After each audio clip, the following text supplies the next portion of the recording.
Hello guys, তো এখন হচ্ছে আমি মাছের তেলটা রান্না করবো, তো তোমাদেরকে সেটা দেখাই। চলো, কড়াই বসিয়েছি, কড়াইতে তেলও দেওয়া হয়ে গেছে।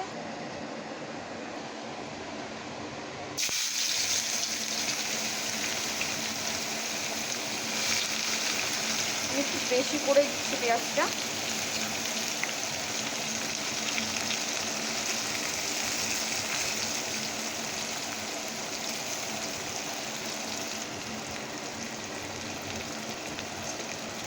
পেঁয়াজ আর লঙ্কাটাকে আমি একটু ভালো করে ভেজে নেব।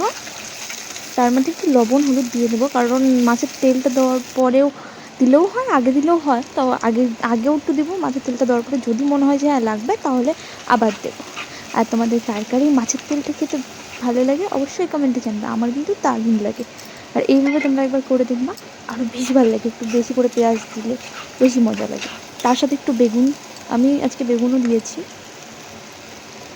তোমরা কিছুক্ষণ নাড়াচাড়া করে নিবা। এই যে দেখো, আমি বেগুনটা দিয়ে দিচ্ছি। আর বেগুনটা কিন্তু আমি মাঝখান থেকেই বেশি নিয়েছি, সাইড থেকে বেশিটা নেইনি, মাঝখান থেকেই নিয়েছি। এতে করে কি বেগুনের সাইডের যে খোসাটা থাকে ওটাও বেশি থাকে না, তাহলে মজা লাগে খেতে। বেশি বোঝা যায় না যেটা বেগুন, ওটার সাথে আর কি মিক্স হয়ে যায়।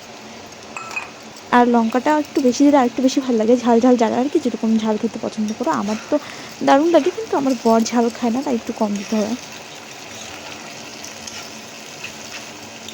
আমি মাছের তেলটা দিয়ে দিলাম। অনেকে হচ্ছে মাছের তেলটা আগেই ভেজে নেয়, তো আমি পরে দিচ্ছি, কারণ আমি একটু একটু চচ্চড়ি টাইপের করছি, তো আমার বেশ ভালো লাগে এইভাবে, একটু বেশিও হয়।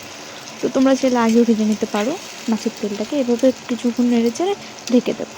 আর এদিকে কিন্তু আমি অন্য কড়াই বসিয়েছি, এদিকে কিন্তু তরকারি রান্না করার জন্য একটু জিরা ফোড়ন দিয়ে তরকারিতে সবজিটা দিয়ে দেবো তেলে। আর এইদিকে কিন্তু আমার তেলটা হয়ে এসছে প্রায়, একটু বেশিক্ষণ সময় লাগে না, একটুক্ষণ সময়ের রান্না হয়ে এসছে। আমি একটু ঢেকে দেবো, ঢেকে দিলে একটু তাড়াতাড়ি করে ভাজাটা হয়ে যাবে।